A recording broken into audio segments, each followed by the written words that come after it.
दोस्तों आप देख रहे हैं सेट नंबर 2 भूगोल का। इससे पहले मैंने सेट नंबर 1 आपका अपलोड कर दिया है। तो आपको अगर सेट नंबर 1 देखना है तो इसी वीडियो के डिस्क्रिप्शन बॉक्स में आपके 12th क्लास की जो प्लेलिस्ट है उसमें आप जाइए और आपको सेट 1 मिल जाएगा। उसके साथ साथ आपके अन्य विषय जो हैं उनको भी सॉल्व किया गया है, तो उनके भी सेट आपको वहाँ पर मिल जाएंगे। तो चलिए स्टार्ट करते हैं इसके पहले क्वेश्चन से। और अगर आपको टॉप करना है, 90 प्लस स्कोर करना है, तो आप 11th की प्लेलिस्ट ज़रूर देखिए। उसमें जितने वीडियोस बनाए गए हैं आपके लिए मॉडल पेपर 2021 और 2022 के लिए जो अब ये आप देख रहे हैं ये, और उसके अलावा जो है मासिक जांच परीक्षाओं के पेपर जो बनाए गए हैं उन सभी के MCQ अच्छी तरह से याद कर लेना, आपको काफ़ी काम आएंगे। तो चलिए स्टार्ट करते हैं पहले क्वेश्चन से। निम्नलिखित में से किसका अध्ययन आर्थिक भूगोल के अंतर्गत नहीं किया जाता? तो चिकित्सा भूगोल है, उसको हम इसके आर्थिक भूगोल के अंतर्गत नहीं अध्ययन करते। उसके बाद में दूसरा क्वेश्चन है, सैन्य भूगोल मानव भूगोल के किस शाखा का भाग है? तो ये राजनीतिक भूगोल का भाग है। उसके बाद तीसरा क्वेश्चन है, विश्व की कुल जनसंख्या का कितना प्रतिशत जनसंख्या उत्तरी अमेरिका में पाई जाती है? तो उत्तरी अमेरिका में यहाँ पे जितनी पाई जाती है वो ऑप्शन नहीं है, इसमें से कोई से भी जो ऑप्शन राइट है वो 7.9 है। तो मेरे हिसाब से जो ये वाला ऑप्शन है, ये ऑप्शन ये उल्टा लिख दिया है, 9.7 कर दिया है। इसमें 7 आगे होना चाहिए था, 9 पीछे होना चाहिए था, तो 7.9 हो जाता। ठीक है, तो राइट आंसर है 7.9%। उसके बाद आते हैं क्वेश्चन नंबर 4 में। क्वेश्चन नंबर 4 में पूछा गया है, जनसंख्या आकार में विश्व में ब्राज़ील कौन सा स्थान है? तो वो 5वां स्थान है। उसके अलावा अगर पहला स्थान किसका है तो चीन का है, और दूसरा स्थान अगर पूछा जाए तो भारत का है। ये ध्यान रखना है आपको। क्वेश्चन नंबर 5 है, जनसंख्या वितरण को प्रभावित करने वाले कौन सा कारक है? तो देखिए, भू आकृति भी है, जल की उपलब्धता भी होती है और जलवायु भी होती है, तो इसमें से सभी आ जाएगा। क्वेश्चन नंबर 6 की बात करें तो ईसा की पहली शताब्दी में विश्व की जनसंख्या कितनी थी? तो यहाँ पर जो है 30 करोड़ से कम थी। ये आंसर आपका सही है। और अभी के टाइम में, यानी कि अभी जब हम 2021 में देख रहे हैं, तो अभी के आसपास में 750 करोड़ के आसपास है, और 2025 के आसपास में ये 800 करोड़ के आसपास पहुंच जाएगी, जो कि हम आगे क्वेश्चन में देखेंगे। तो यहाँ पर जो है आपका नेक्स्ट क्वेश्चन, इसमें पूछा गया, थॉमस माल्थस ने अपने सिद्धांत को किस वर्ष प्रतिपादित किया? तो 1798 ईस्वी में। उसके बाद जनसंख्या वितरण को प्रभावित करने वाला कारक कौन सा प्रमुख आर्थिक कारक है? तो वो है आपका जो खनिज। ठीक है, खनिज को हम उसमें प्रमुखता से रखेंगे, तो घ ऑप्शन इसमें करेक्ट करना है।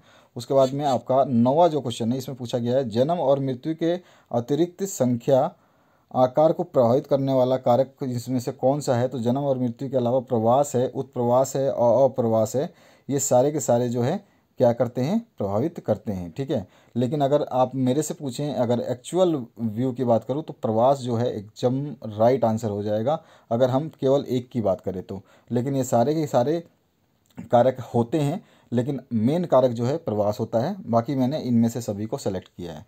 उसके बाद में नेक्स्ट जो क्वेश्चन है, इसमें पूछा गया 2025 ईस्वी तक विश्व की जनसंख्या लगभग कितनी हो जाएगी? तभी मैंने बताया था लगभग 800 करोड़ हो जाएगी। ग ऑप्शन करेक्ट है।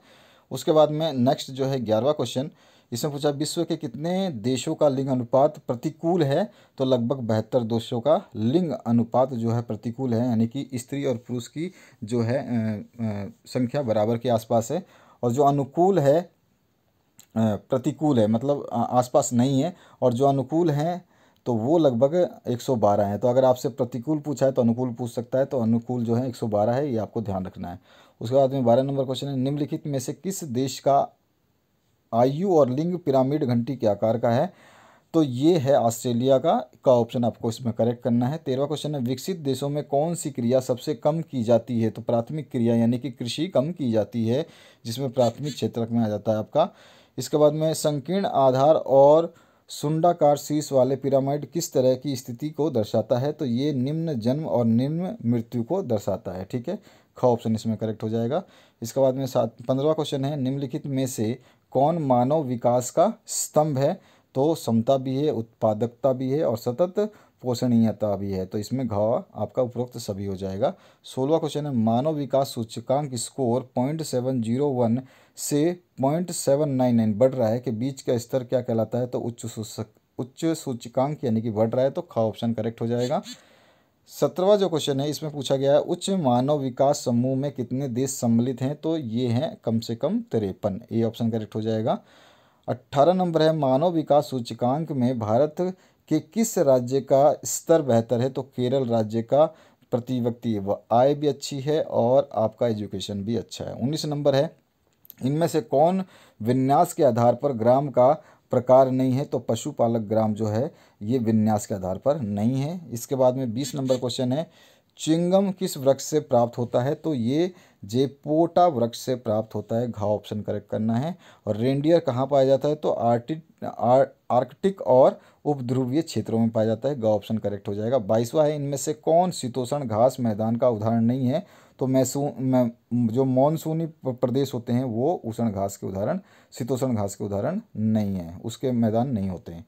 उसके बाद आते हैं 23 नंबर क्वेश्चन पे, जिसमें पूछा गया है फजेंडा शब्द का प्रयोग किस फसल के बागवान के लिए किया जाता है? तो काफ़ी बागवान के लिए किया जाता है। इसके बाद में किस कृषि प्रणाली में सर्वाधिक कार्य यंत्रों द्वारा संपन्न किए जाते हैं? तो विस्तृत वाणिज्य अनाज कृषि में, ठीक है, ख ऑप्शन इसमें करेक्ट हो जाएगा। 25 नंबर है इनमें से कौन कुटीर उद्योग का उदाहरण है? कुटीर उद्योग मतलब बहुत छोटे उद्योग जिसमें पत्थर और मिट्टी के बर्तन आ जाते हैं, क ऑप्शन इसमें करेक्ट हो जाएगा। 26 नंबर क्वेश्चन में आपसे पूछा गया है भारत का कौन सा उद्योग सार्वजनिक क्षेत्र का नहीं है? तो वो टिस्को जो है सार्वजनिक क्षेत्र नहीं है, ये प्राइवेट क्षेत्र है। इसके बाद में आपका नेक्स्ट जो है 27 नंबर संचार किस आर्थिक क्रिया के अंतर्गत आता है? तो ये तृतीयक क्रिया में आता है। उसके बाद में 28 नंबर है इनमें से कौन सी क्रिया चतुर्थ क्रिया के अंतर्गत आती है? तो अनुसंधान सूचना प्रौद्योगिकी, ठीक है, प्रौद्योगिकी।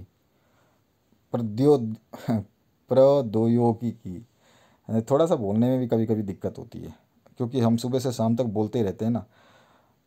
अब के पास नोबेल पुरस्कार विजेता अमर्त्य सेन ने विकास का मुख्य ध्येय किस रूप में देखा था? तो उन्होंने कल्याण के रूप में देखा था, घ ऑप्शन में करेक्ट हो जाएगा। उसके बाद में आपका जो है नेक्स्ट क्वेश्चन जो है इसकी बात करते हैं लामा मुख्यतः किस पर्वतीय भागों में पाया जाता है? तो एंडीज पर्वत जो है इसका राइट ऑप्शन हो जाएगा। 31 नंबर है यूनानी शब्द मेगापोलोस का प्रयोग सर्वप्रथम किसने किया था? जीन गोटमैन ने किया था, इसका ख ऑप्शन करेक्ट हो जाएगा, मेगापोलिस का जो प्रयोग किसने किया था। उसके बाद में 32 नंबर जो क्वेश्चन है इसमें पूछा गया आपसे जो गांव झीलों तालाबों आदि के चारों ओर बस्ती बस जाने से विकसित होते हैं कौन सा प्रतिरूप कहलाते हैं? तो उसको वृत्ताकार बोला जाता है, का ऑप्शन इसमें करेक्ट होगा। भारत के कौन सा नगरीय क्षेत्र में छावनी बोर्ड स्थित नहीं है? तो यहाँ पे रांची ऑप्शन करेक्ट हो जाएगा। इसके बाद में आपका 34 नंबर क्वेश्चन है इनमें से कौन नियोजित नगर का उदाहरण नहीं है? तो कैनबरा जो है नियोजित नगर नहीं है। उसके बाद में मरकाटो विकसित बाजार किस महादेश में स्थित है? तो ये है एशिया महादेश में। उसके बाद में 36 नंबर ऑस्ट्रेलिया की राजधानी कैनबरा नगर की योजना किसने बनाई? तो ये बनाई थी आपकी कार्बूजियर ने, तो का ऑप्शन इसमें करेक्ट हो जाएगा। उसके बाद 37 नंबर जो क्वेश्चन है इसमें पूछा गया है शिकागो शहर किस देश में स्थित है? शिकागो जो है संयुक्त राष्ट्र अमेरिका में है। उसके बाद में 38 नंबर क्वेश्चन है इनमें से कौन एक द्वितीय क्रिया का उदाहरण नहीं है? तो मछली पकड़ना जो है ये प्राथमिक क्रिया में आ जाता है, ख ऑप्शन। इसके बाद में 39 नंबर है इनमें से कौन सांस्कृतिक नगर है? तो प्रयागराज एक सांस्कृतिक नगर है, ये आपका बनारस के आसपास में है और ये कहाँ पर है? यूपी में है। उसके बाद में 40 नंबर जो क्वेश्चन है इसकी बात करें तो 40 नंबर में पूछा गया है अमूलवादी यानी रेडिकल विचारधारा ने निर्धनता के कारण बंधन और सामाजिक असमानता को व्याख्या के लिए किसके सिद्धांत का प्रयोग किया? तो मार्क्स के सिद्धांत का प्रयोग किया, तो का ऑप्शन इसमें करेक्ट हो जाएगा। तो ये था आपके राइट ऑप्शंस सारे के सारे। तो आशा करता हूँ इस वीडियो से आप लोगों को हेल्प मिलेगी। आपके नेक्स्ट जो सब्जेक्ट हैं उनके भी सेट्स मैं आपका इस वीडियो के बाद में डालने वाला हूँ, तो बने रहिए इस चैनल के साथ में। ध्यान रखना है आपको कि मैंने जितने भी सितंबर से आगे तक के पेपर डाले हैं उनको पढ़ लेना ताकि आपका स्कोर अच्छा हो पाए। सभी की लिंक जो है प्लेलिस्ट के अंदर मिल जाएगी आपको। अगर कोई भी डाउट है तो आप कमेंट सेक्शन में कमेंट कर देना और अपने दोस्तों के साथ शेयर कर देना। Thank you very much, have a good day.